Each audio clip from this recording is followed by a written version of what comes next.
In today's episode of our photography review show, we're gonna review images from 23 photographers.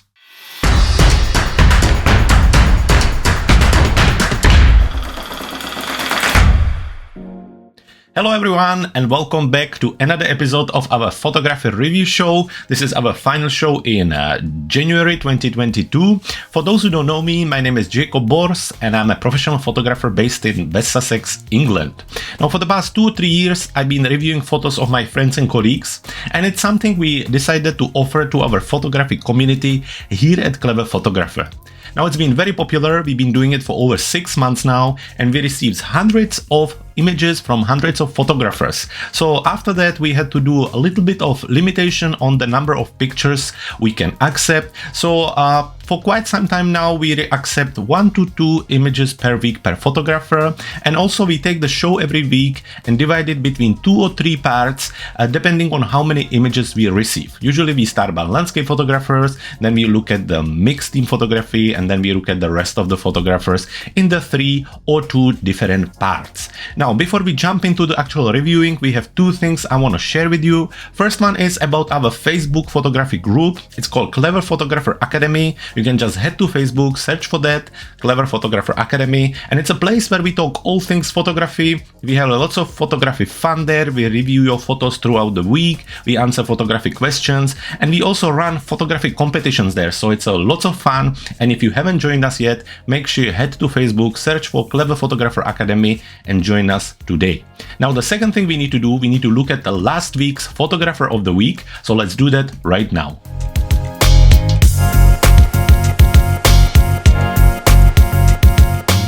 And here we go with one of your favorite part of the show, where we're gonna introduce you to our photographer of the week.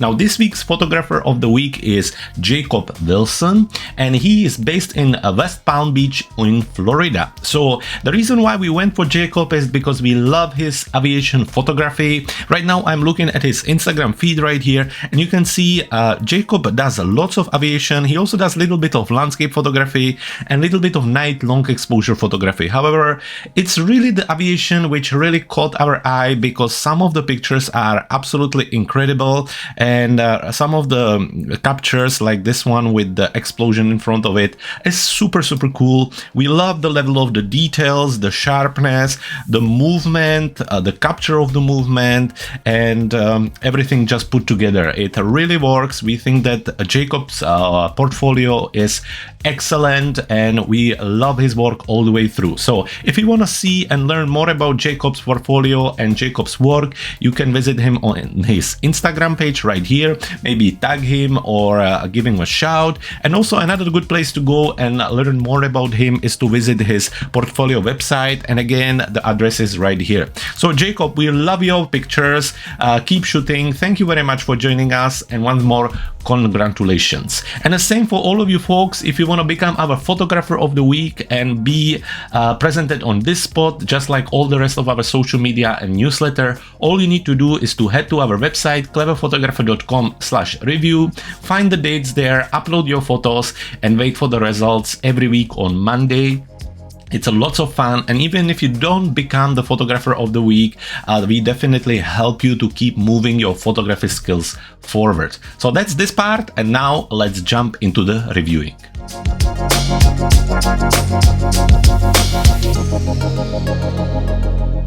And here we are in a part 2 of our photography review show, where we're going to be looking at the mixed themed photographers. Now those are the photographers who send us multiple photos, and each one of them being from different photography styles. So you can get quite often like wildlife photography and landscape photography, or portrait and food photography, and all of those mixtures who don't really fit in any specific categories will be shown in this part of the show. Now before we jump into the reviewing, I wanted to ask you to please make sure that you like this video, that you leave a comment under, and also that you follow our channel so we can keep creating content like this. So we have 8 photographers in front of us, and let's jump straight into it. So starting right here, again, we are in Adobe Lightroom, and that's where we review our photos. And the first one we're looking at are from Charles. So Charles, we have this beautiful movement between the 2 birds, and then we have this macro capture of the beautiful butterfly. So let's talk about it. Starting with the technical part of the image, let's have a look at the data. Let's start with this one, for example, with the macro capture. So you use your Canon camera, the ISO 1250, 600 millimeters lens. So that's a gun, f8 1/800 of a second. So looking at it like this, the light is nice and pleasant. That's very nice. Obviously the ISO is quite high for what it is, so then I'm wondering about the light situation, because 1250 is a lot. However, when I zoom in, there is a little bit of noise visible, but it's not as bad as I would have expected. Now when you get to these kind of numbers, obviously you start to introduce also color noise, and that is a little bit visible. It's kind of mixture of light green, dark green, a little bit of red as well poking out. So it's just something to kind of look at and try to figure out how you can avoid it. I think the noise is more visible on the flower itself than the actual animal due to its texture and shape. So when you look at the actual leaves, when you go this high, obviously you're starting to also introduce a little bit of the softness, and you're gonna really start to lose some of the texture and shape of the items. And I think on the flower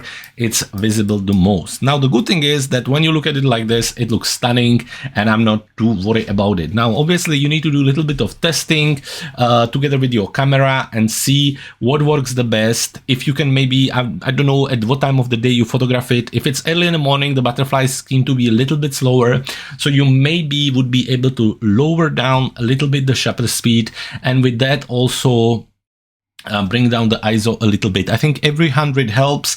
1250, really depending on your camera. Sometimes it's still fixable in Lightroom or in other software like maybe Topaz, Noise AI, and so on. However, still a beautiful capture, and the main thing looking at it like this for me would be to see how you could lower the ISO on this one. Now on this one, when we look at that, obviously there's a movement of the two birds, and we're looking at the camera. Let's see, was it the same one? It's the same camera. And looking at it, also a same lens. I think it is a good example of how you can use a lens for two different things. In this case, ISO 400, so much more manageable value here. 300 millimeters, f4, 1/2000 of a second. So again, quite high shutter speed, but then obviously talking about the birds being in a full movement and wanting to make sure that they are all sharp, I understand that. Now f4 creates this quite pleasant softness at the back and making the background nice and soft, so we don't get distracted and really focusing on the animals themselves. Now when I kind of zoom on them, they are all nice and sharp, which is really cool, getting the nice level of details and texture on them. So all in all, technically I think it's nicely done. There is a nice light coming from here, almost like a warm, which creating a really nice highlight. So altogether, Charles, technically well done. Now when we talk about composition, this one is very interesting. It's very kind of simplified situation in a way of that there is really just the tree and the two birds. In some way I almost wish the tree wouldn't be there at all. I think it would just make it even more easier for the viewer. Also the fact that it's kind of like a little bit of cut it is a little bit of a shame. However, I think together it just works. I think it's a lovely scene. Obviously creating the movement between the two create a lovely message, and the composition that way really works. So don't worry about it too much. I think the two birds interacting with each other just works very nicely. Now on this one, I think the composition is fantastic. I really like how the most part of the butterfly is in focus, and then you get a little bit of the softness at the back, which I think really helps with the depth here. I also really like how the flower together with the background complement each other, creating a really nice contrast. I think that's quite often the case where people losing the point, where there is just not enough color contrast between the main subject and the background, and especially on something so delicate like this macro photo, you really want that to be as strong as possible. So I think composition wise, this one is beautiful. The line there, and again adding a little bit of an element to it. I really like how it's all positioned, and I think this one really works, and artistically is a lovely picture. Now, when we talk about post-processing, to be honest, absolutely nothing I would add here. I think it's beautiful. The white balance is great. The highlights, shadows, exposure, the saturation, it's all natural but very powerful. And I think that's something what is really difficult to learn. And sometimes you have to have it in you. And in your case, I think it really works here. Now on this one, other than the golden color, there isn't really great amount of texture or color or light happening here. So probably the way you went for it is the best. I think the white balance is nice and warm with the sun, so it works. Again, the contrast between the birds and the background works quite well. So to be honest, there isn't really much. You could maybe add a vignette, but it's not necessarily at all. Altogether, I think it works. A little bit of local adjustments could be done with maybe some dodge and burn just to highlight some parts of the animal, but this way it's very natural. Obviously there are two different pictures. This is almost like your documentary shot for some kind of magazine. This is much more fancy, saturated magazine cover shot. So the two are different styles, but both of them I think work really well, and I'm really happy, Charles, that you send them to us. So thank you very much. If you have a more picture, make sure you send them to us in the future, and take care until next time.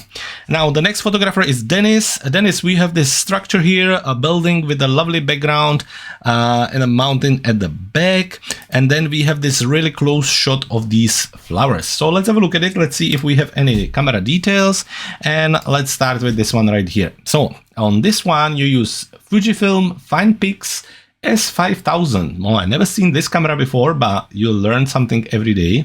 ISO 160, so spot on there, perfect choice. f4.5. Now I wonder why so low with the f-stop. What was the kind of thinking behind? Maybe you can leave it in the comments and let me know why you went for low f-stop. Because really in a scene like this, specifically when you have maybe even some foreground elements in the front, you want most of it being in focus, I think, to really kind of introduce a nice scene and nice depth of field. Now 13.6 millimeters is super wide, which in this case, I don't know if you maybe done some cropping to it, but it doesn't seem that wide for the lens you're using. 1/400 of a second really depends on what camera you were using. However, all put together, I think it works quite nicely. The exposure, I think, is all right. You're getting a little bit of white glow on the horizon here, and a little bit uncharacteristic blue color here for the sky. I would expect to be more natural blue rather than this turquoise, but other than that, let's just zoom in. I think the structure is fairly in focus. Obviously, with this f-stop, you're getting a little bit of softness at the back, also together with a little bit of like a pixelated texture. Now, when I zoom in, I assume maybe you done a little bit of sky replacement here, or you doing some work on the sky, because first you're getting a really sharp edge here, which is a bit unnatural, and then you're getting a little bit of the color leak through the actual trees here. So just something to kind of keep an eye on. The good thing is that it's not visible from the first look. However, once you zoom in and start to kind of learn more about the image, it's a little bit visible. The interesting is that probably this is the most focus out of it all, and I think that's where really the higher f-stop would help, because with the shutter speed of 1/400 of a second, you have plenty space to lower it down. Really, you can go somewhere, depending on the camera, but you can go as far as 1/50th of a second or 1/60th of a second before you start to introduce any shake. So you can go as far as that. Now, moving technically on this one, so let's see, different camera, Canon Rebel T6 and ISO 200, so not too far from the golden 100. Obviously, you're trying to stick with 100 as much as you can to introduce as less of a digital noise as possible. 55mm lens, so the golden 55, f9, which is a good f-stop to keep most of the picture sharp, and also you get the best performance out of most lenses. And 2/5 of the second, again, really depends on the light you had, and you would have to see, but it's very manageable scene. Now looking at it like this, the light is quite nice and diffused. You're getting very slight shadows here, which looks very nice. The colors are nice, the level of detail is nice, so I like how it's kind of sharp, and then you get a little bit of softness. Some of the background is blurry, which I think works very well, and all in all, Denise, technically I think this one is well handled. Now when we're talking about composition, this I would take as a picture of series of pictures. So let's say I have a 4 or 5 pictures where you start with the whole flower, and then you zoom in on one of the flowers, and then you maybe get a detail like this. So as a part of it, I think it works. Now when you show me just this, I think it's a little bit too tight, I think, the crop. So that's even though it's very interesting, you get this kind of circle as a foreground, it's a lot happening for on such a small amount of space when I look at it like this. So that would be something I would think of when I'm looking at it. And now it's kind of very artistic way to do it, and again, as a part of series, I think it would work, but for me it's just a lot happening there. Now this one is very interesting. However, first come first, I think this foreground wouldn't need to be for me there at all. I think obviously trying to place a foreground always helps, but if you gotta give a foreground, especially for such a big scene like this, it needs to be something a little bit bigger, something a little bit more dominant. I'm also not a huge fan of cutting foreground elements kind of halfway. It's something what we call confusing foreground element, and I think for somebody who hasn't been at the scene, it doesn't kind of make sense, and it gets a little bit confusing about what are those things. So I think maybe step a little bit further would help, or look for another element to place in a foreground would help altogether. I also think that the building is sinking a little bit. However, it's not a bad thing. I personally quite like to shoot buildings straight on. However, lots of photographers say that it's a flat capture, so you could also try from different sides, especially when you're missing some kind of foreground element or leading line or something like that. But all in all, this is probably where I have a problem with. The rest is quite interesting. I don't think there needs to be all of this, so maybe even tighter cropping would probably be helpful. So I would maybe go for something like this and try to crop some of the flowers away, and I would probably go into the Photoshop and remove these flowers altogether. So let's see if it can be done here in Lightroom. And some of it can to some degree. It's not perfect, but at least it gives you idea on what I mean and what I am trying to do. So that's about where I would go with the composition. You're getting the nice rocks, you're getting the nice building. It's an interesting scene. It's kind of fairly balanced. And that's about it. Now this one, I already talked about it. I think as an artistic approach and a part of series, I think it works.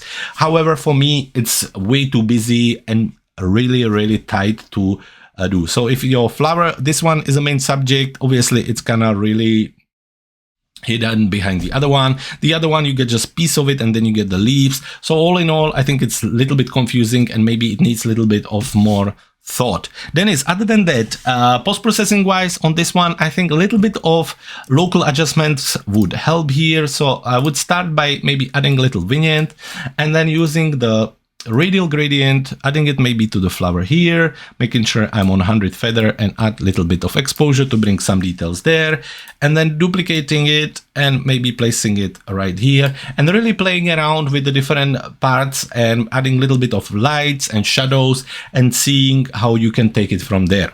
Now on this one, for some reason, the colors are a little bit washed out, and also there is lots of green. So I think a little bit of the color is leaking through. So if we go into our color here, and a white balance and look on auto, as you can see, it immediately pushed the tints up and the temperature up. And the reason being that quite often, let me just bring it back to what it was. Quite often when there is a lots of dominant color, and it's usually blue, yellow, and green, like in your case, the camera automatically start to push that color into the other parts of the image, and the tint of the color start to show up in the other parts of image. So for example, you have a snow and lots of blue sky, the snow starts to get blue. If you get a picture like this where you have a green, some of the parts which shouldn't be green start to get green as well. Very lightly, but it's a little bit visible. And that's why when I go to the auto, you can see how it immediately pushes both of them. So let's do before. So you get this kind of blue here and green here, and this is what you get after. So what I usually do when I bring the picture in a Lightroom, I start with the auto and then I manipulate it from there based on what I like. So I know with the auto I get technically the most accurate thing, and then I can really work and see what works for me. So for example, I wouldn't have it as warm. I would probably tune that down a little. However, with the tint, I would leave it like this to get a little bit more natural colors. Now, what else we can do? This again is calling for a little bit of local adjustments. So bringing down the vignette would be one thing, and then really playing around with the brush, maybe first with the minus exposure and trying to create some additional contrast on the rocks. Let's see, where were we? Right here, and right here. So somewhere here, something like this and something like this, and then creating another brush and actually adding extra exposure and maybe painting it on a parts of the image like this, this, and this, and maybe just bringing it down a little. And that way we create a little bit of extra contrast. We can push even the contrast in a contrast option here. And that's it. That's where I would leave it. So all in all, Dennis, thank you very much for sending us your images. It was a pleasure to review them. Take care. And if you have more of them, please send them over soon. Moving on to the next photographer, we have a Donna. Donna, we have 2 images from you. So unusually for you, we have a portrait. I wonder if it was a self-portrait or if somebody done it for you. And then we have this beautiful bird. No, I love this image. I actually like both of the images. I think they are very, very well done. I think this one really works. The balance and the mix of the colors is very, very lovely here. I'm a big fan of creating contrast with the colors of the background, but sometimes it can also work in addition of something what you're trying to do here, where you have the similar colors of the background with the rest of you, with the kind of skin tones and the hat and the flower and the hair. I think it really works together. But then what you have to do, like in your case, you have to make a really strong separation between the background and the foreground. And in your case, it worked really, really well. So I'm happy with that. So let's have a look at the images and let's have a look at the camera details here. So let's have a look. Nikon D850 is the camera for this one, 70 to 200 millimeters lens, and the settings: ISO 200, 130 millimeters, so nice and far, f3.2, that's why we're getting this lovely, lovely blur at the back, and 1/500th of the second. So all in all, I think the setting is quite spot on. Don't know if you need to go as high with the shutter speed, but then again, it really depends on what kind of light you were getting there. What I really like is the very nice and soft natural light. I think it's hitting the hat from the top, and then the whole face and everything. I think it really worked nicely. It creates really nice shadows here and also around the hair. So together, I think all of it just worked very nicely. I think technically it's very well handled and it looks very natural and very nice. Now on this one, it's let's see, is it the same camera? It's the same camera, different lens, 200 to 500 millimeters, which is a huge lens, I assume. ISO 200, 310 millimeters, so really far and nice close up, f5.6, and 1/1000th of the second. So 200 ISO, which I'm really happy to see. Although I can see you still getting a little bit of noise on the picture, even out of the ISO 200, which is a really shame. It's also a really shame that it's so visible on the sky, which is almost like a kind of foggy thing. However, what I'm focusing is the foreground, and I think that looks really, really cool. I really like what you've done here. I think the combination of the fresh green, the white, which creates the contrast I was talking about to start with. I think especially for wildlife photography, the contrast, the color contrast is really important. And then suddenly you get this whole space which has a completely different white balance and a feel of the image. So together it creates another additional contrast and it just works. I think it's superb, this capture, and it's very, very well done. The sharpness on the bird works here. I think there's a little bit of kind of work done here with the softness at the back, softness at the front, and all in all it just works. It's obviously with the gray sky it's getting nice soft light, which works as well, and altogether technically it's well handled. Now since we're on this picture, let's talk about the post-processing. One thing I would do, I would probably crop it even a little tighter, maybe what 16 or 9, and go for something like this, simply because I am a big fan of removing parts of the image which don't give anything to me, and I think the gray is nice, but it doesn't really need to be that much of it there. So I would start by removing some of that. And then I want the bird as my main subject to be on the golden corner here as much as possible. So I would again end up with something like this, which kind of zoom us in, make it more panoramatic, more cinematic, and even more powerful. Other than that, I love it. I think everything works here. I think the softness in foreground and background works here, the leading line, the color, the temperature, all together, well done, Donna. Really impressed. Now on this one, on post-processing, I actually have nothing I would add here. It's very natural, the colors are beautiful, the post-processing is very careful and it really works. The light, again, is very lovely. It's really nicely done. And all in all, you should be really happy about this one because it's an excellent capture. Donna, thank you so much. Take care. And I'm looking forward already to seeing more pictures from you soon. Now, moving on the next photographer, we have a Jeremy. Jeremy, you have sent me 2 sets of similar pictures with different crops. So I hope that's what we were trying to do. And let's have a look at the ones which have a little bit. I wonder which one to look at. What was the idea behind? Some of them are a little bit tighter with a different shape. Obviously, these are squares and these are portraits. So let's have a look at the portraits because they have more space around them. So this one and this one for the moment we remove and we jump into it. So starting from this one, so obviously a soldier or some kind of official with the uniform playing on this huge instrument, walking almost like a documentary capture / portrait capture with lots of natural kind of colors and natural feel to it.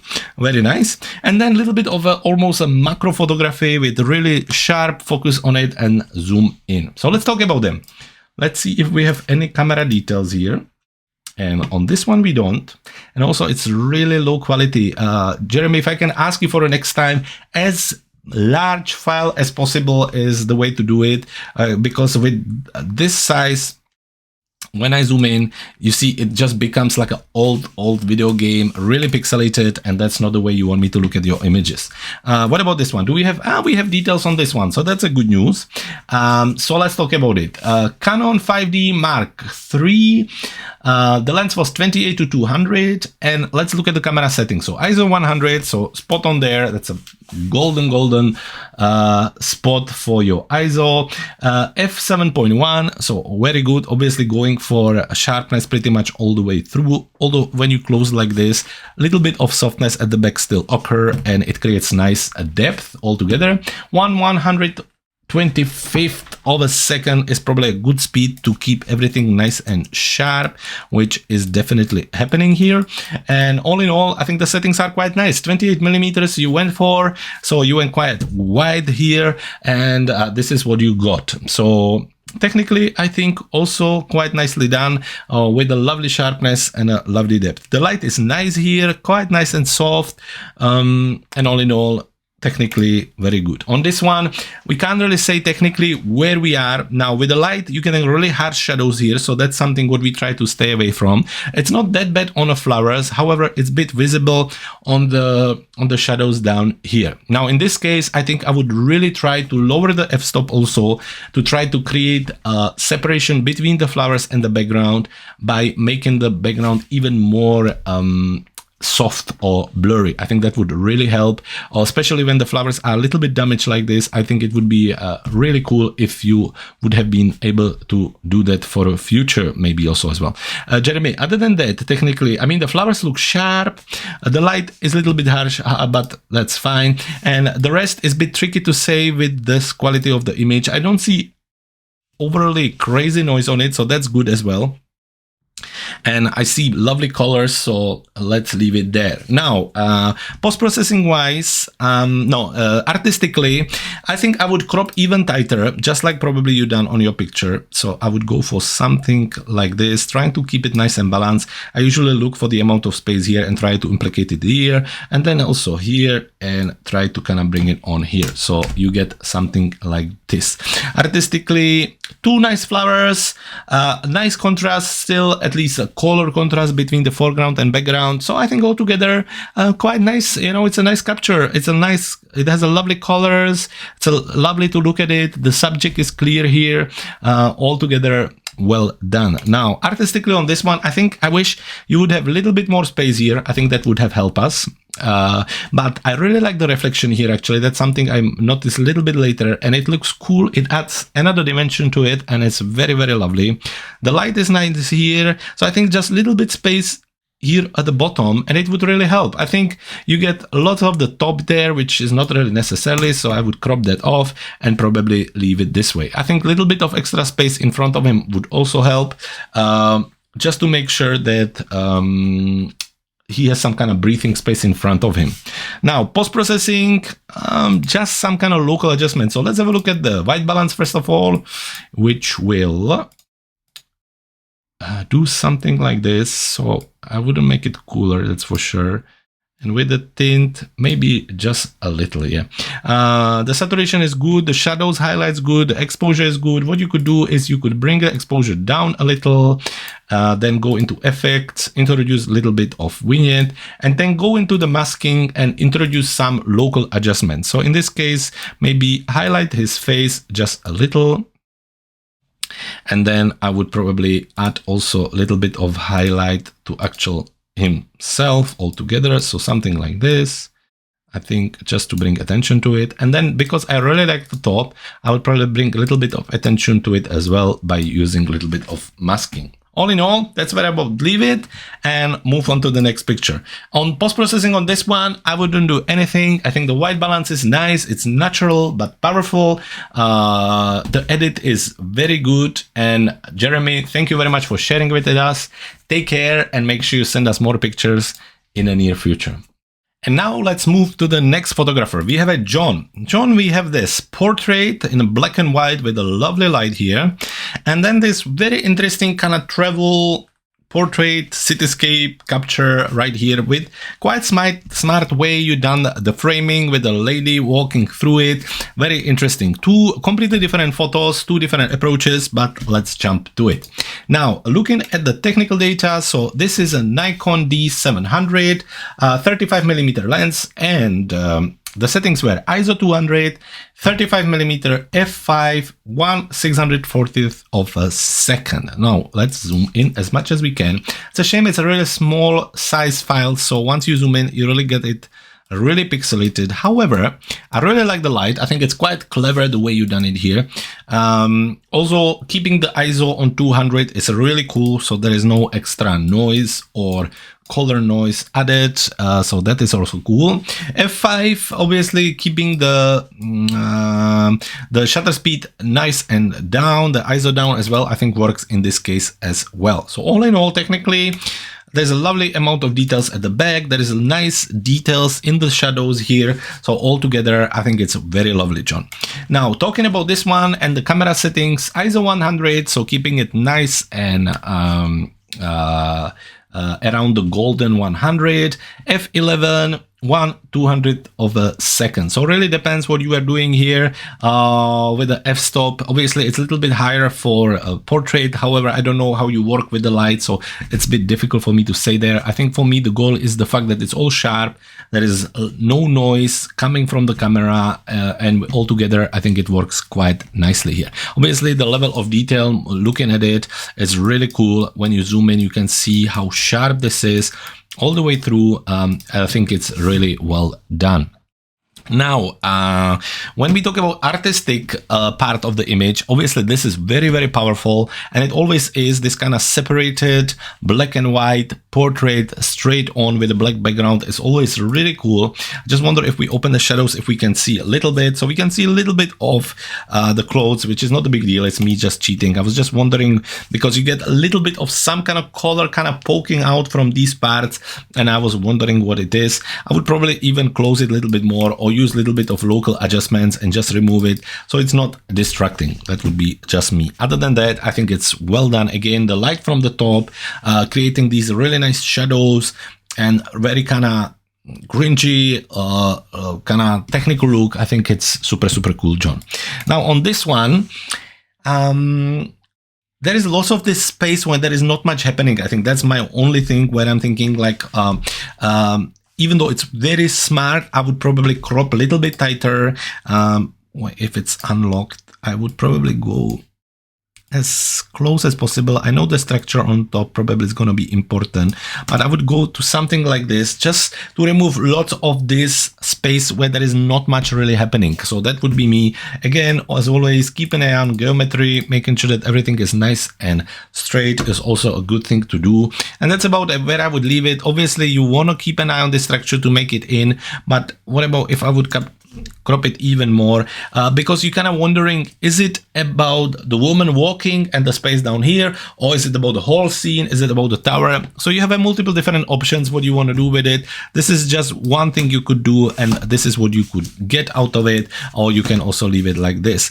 Now let's put it back to what it was, but I think the geometry is something what definitely is worth to look at and try to do. Other than that, it's very smart. Yeah, the frame in frame together with the woman and the building works. The bright creating the nice contrast with the dark alley. It's nice. I love it. Very smart and very different. So all together very nice. Now, post-processing wise, so let's bring it to where I was. So I had it crop more here. I had it crop more here and here as well. And then definitely on the top. So let's say we will have crop it all the way here. Yeah, not much to be honest. You could add a little bit more vignette, but you already have some. You could make that a little bit more dominant, maybe with just a brush to make it a little bit brighter. But I don't think that would make a huge difference, but just a little bit, maybe something like this to increase it. Again, you could also brighten a little bit the actual reflection, which I think would help, and leave it there. On this one, John, I'm sorry I have no notes for this because I think it's super well done. The only thing, as I say, with the brush, maybe just brush in this part, really lower the shadows and make it dark completely, because all you see is really pixels anyway, so it's not adding anything to the image, and I would leave it from there. Super cool. I wish I have a picture like this for my Facebook profile. It would be really cool. So John, thank you very much for sending us your photos. Take care. If you have more, make sure you send them over to us. Other than that, take care. Next photographer, Russ. We have a kind of very interesting corridor here with the steps and a kind of hidden little street in a village. And then we have a black and white macro photography with really strong black background. So let's jump into it. Starting with this one, let's have a look at the technical details. And we have, so this was a shot with Nikon D700, 28-300 lens, and you were on ISO 1600, which I can only assume that the light was really poor here. So that makes completely sense. 28 millimeters, so you went as wide as the lens allowed you to. F10, which is really high for the light situation you were trying to work with. But then I wonder, what does your lens allow you to do? It looks like maybe something to 6. In this case, in this scene, what I would focus on the woman on the background, and I would bring the f-stop as down as possible. So that way you can obviously stick with the shutter speed 1/50th to make sure there is no shakes, but bringing the ISO down a little and getting rid of some of the noise, which is a little bit visible in these parts. It's not the end of the world, but obviously there is a little bit of a noise. Also for 1/50th of a second, I'm quite happy with the sharpness even at the back. And specifically on the woman, I think that looks really cool. There must have been some light there, so that looks cool too. And all in all, technically, I think it's quite well done. So Russ, thank you very much. Talking about this one, this was captured with a phone, so it was an iPhone 12 Pro. Now, when it comes to mobile phone and the cameras, the settings are a little bit different, so the rules of usual cameras don't apply to them, and that's where I can't really help much there. Obviously, ISO 25 is way lower than any of the DSLR or mirrorless cameras would allow you to. F2 is the reason why you probably have this really softness at the back and big depth of field. 1/320th of a second is a super fast, but I don't know if you were actually adjusting yourself or if you just shot with what the camera gave you. So I wouldn't worry that much about that. What I like really technically is that the whole picture, pretty much all except the background, is nice and in focus, so that's quite nice. The light seems to be a little bit strange because you get lots of brightness here and then lots of kind of darkness around. So I'm assuming you like to play around with this kind of different special effects and with also contrast. So it's just something a little bit different. So since we're here, let's stick up and look at the artistic review. Now, I think obviously this is your main subject, highlighted with the color and also with the sharpness.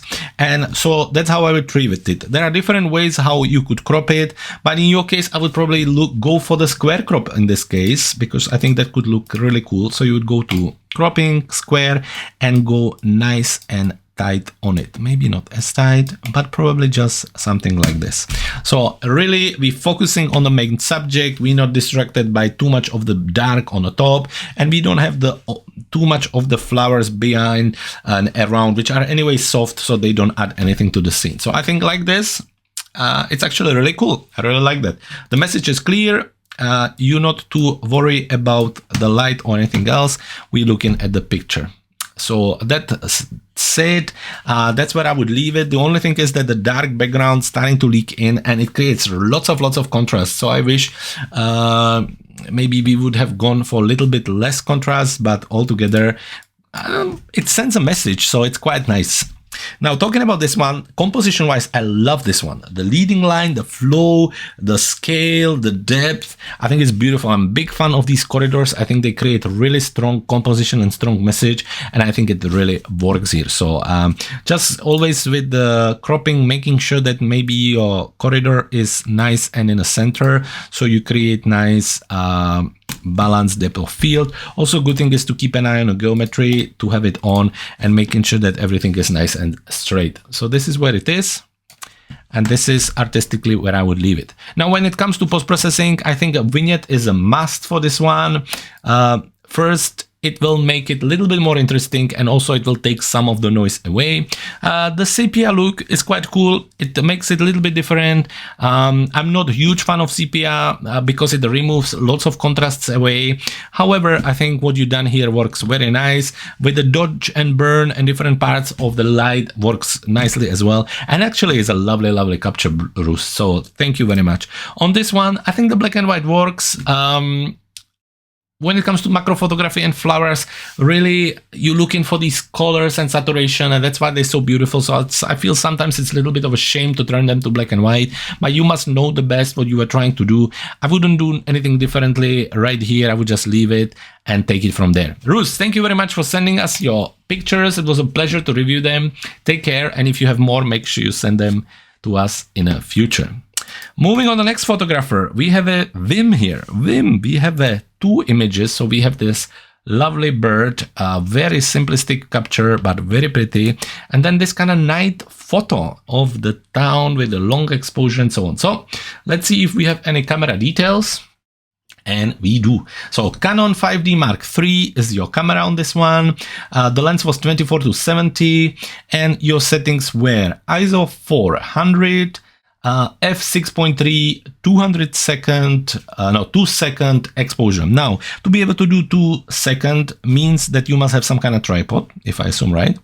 If you did have a tripod, definitely next time go for ISO 100, especially when you're shooting scene like this where there is no movement, yes, on one side you could say the birds, you want them sharp. On the other side with 2 seconds, it's already lucky that you got as sharp as this, so I wouldn't worry about the birds. What I would bring down the ISO and remove lots of this noise which you can see in the sky. So that would be my first thing to go for.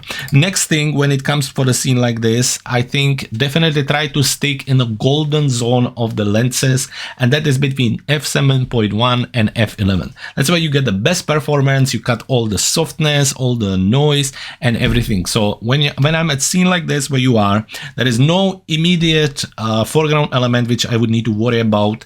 I would go for f7. So my settings on this one would be probably aperture mode, ISO 100, f7.1, and then just see what the shutter speed should be. Now, obviously, you can do manual and keep an eye on the back for the brightness. However, that's where I would go. So then you remove the noise and you get the sharpness all the way through, and you get the best performance out of your lens. So technically, there is a sharpness all the way through. You're getting a little bit of movement in the water and a nice reflection. I quite like that, but you're getting lots of this noise in the sky, which is a bit visible.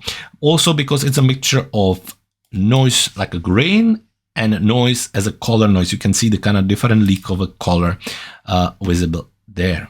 Now, moving on this one, let's see, it's the same camera and a different lens. So this was 500mm lens, and the settings again, ISO 1600, 500mm f4, 1/2000 of a second. So that's a really fast shutter speed for a bird which is standing. So that's where I think you would have a space to go a little bit slower, which would either help you to increase the f-stop, which is not necessary in this case, but it would help you to bring down the ISO. So a really simple calculation. When the bird is standing like this, even if it's moving a little bit, you can go to ISO 250, 300, and somewhere around there. 2000 is way too fast.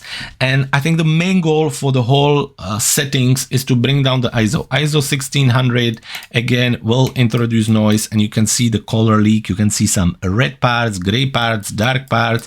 And then when you go on the bird, when you go for such a high shutter speed, for such a high ISO, it actually starts to create this kind of pixel leak between each other. And you can see it specifically around the bird, how it kind of shifts different colors between, and it's just a shame because altogether artistically this is very lovely capture. So let's have a look at it from this point of view. I think one thing, I would probably crop it more like a square, and that way we get rid of too much of the gray on the top, which is just kind of distracting, and you get something like this. I quite like the fact that you have a space in front of the bird, so there is a little bit of space you can move into, and the depth where the front of the bird is nice and sharp, and then you kind of slowly melt or basically go through to the softness at the back. Actually, it looks very cool.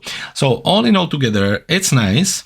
The contrast between the background and foreground isn't the best. However, it creates very nice, calm and relaxing atmosphere, and it kind of works. So well done there.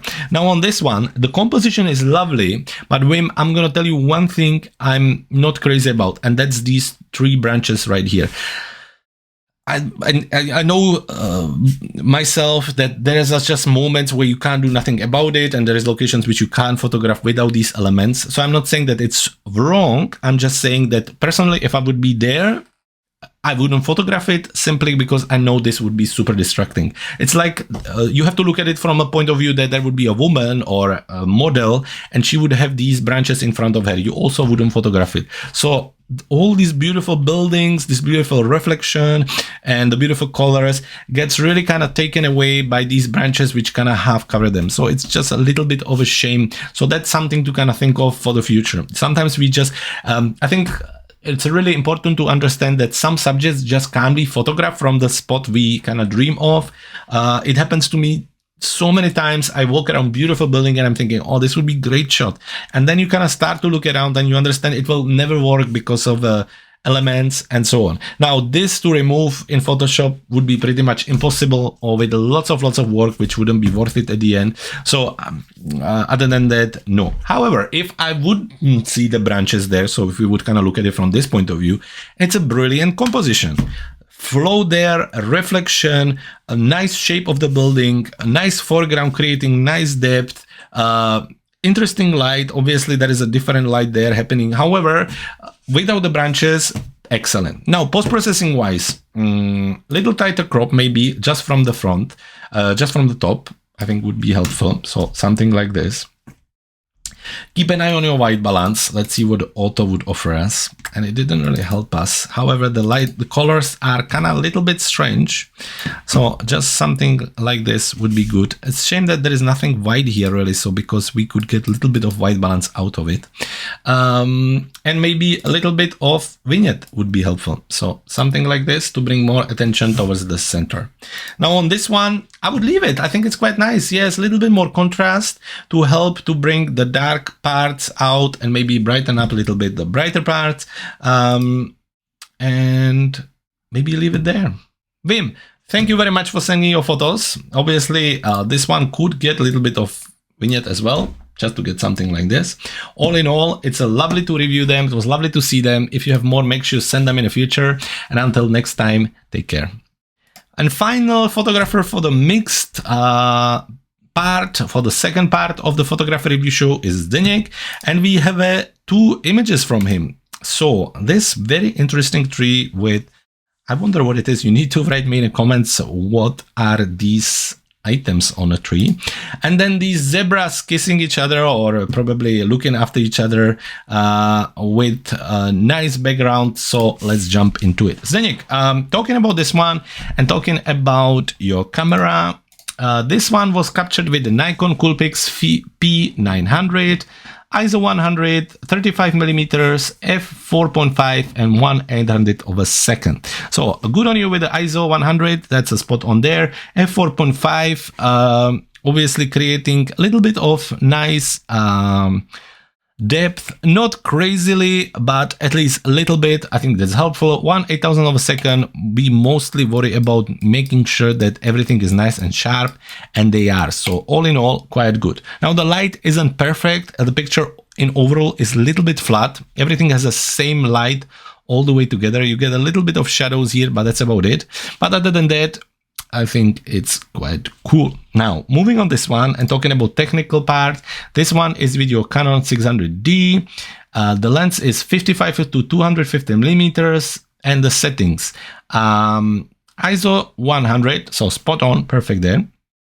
74 millimeter, f8, 1/400 of a second. So actually, this setting is perfect. No noise, nice sharpness, pretty much all the way through with a little bit of natural blur at the back. The light is quite interesting. I really like the sky. The sky is very interesting too, adding nice texture. And this is almost like a scene from a movie. So I really like that. Also, the light is a little bit nicer because it creates nice contrast and it brings some other colors out of it. Now, talking about this one and other artistic feel, obviously the main subject is a tree, so I think that works really cool. I think it's tilting all together a little bit, so I would just shift it around and then I would leave it. I think I like that there is a little bit of empty space here to breathe. The road creates a really nice little bit of a flow there, and the main subject is a tree. It's almost on the edge of kind of documentary photo, but I think it works. I think it works. I really like that the color of the main tree and the main subject is really contrasted with the color of the background, and all in all together, Zdenek, well done. Now, talking about this one, I think really the colors are washed out and a light isn't perfect, and it's here where I would go for the black and white, and specifically with the zebras, it should really work very well. So if I would turn it to black and white, and bring down the exposure, I think it would help us a little to create something a little bit more contrasty than where we are. Then we can bring some contrast out, and with the white balance here, we want to go for the zebra with the little picker. So let's say we go for something like this, and we get something like this. So this is where I would take it. Otherwise, composition, maybe just something like this. If we are really keen on this rock, which I think we should be because it gives us nice depth, I would go for something like this. So the zebras placed on our golden third rule point here, and then the rock at the back to give us the depth and a little bit more story into the whole picture. So while we're here, let's do the post-processing. So we already turned it to black and white. Now I would definitely push the contrast even more. I think the background could be either darker or brighter, but let's say we're going to make it a little bit darker. So that can be done with the brush, bringing down the exposure and really kind of making it a little bit, not too much, but just a little bit, something like this. And then we can create another one and maybe create a little bit of brightness. Let's see. New mask, brush, and exposure up a little. Not crazily, but just kind of creating different parts. I think something like this would be helpful. Now we can also use it on the animals, and that's about it. Now, definitely, as always, my favorite vignette is the way to go. And then I get left with something like this. And when I look at it like this, actually, I would be happy to have it on my wall. And that's always the question I ask myself when I let out a picture. And this is very, very cool. I really like how the animals now standing out. We're not distracted by the colors, by the wash colors, and it looks super cool. So let's leave it here.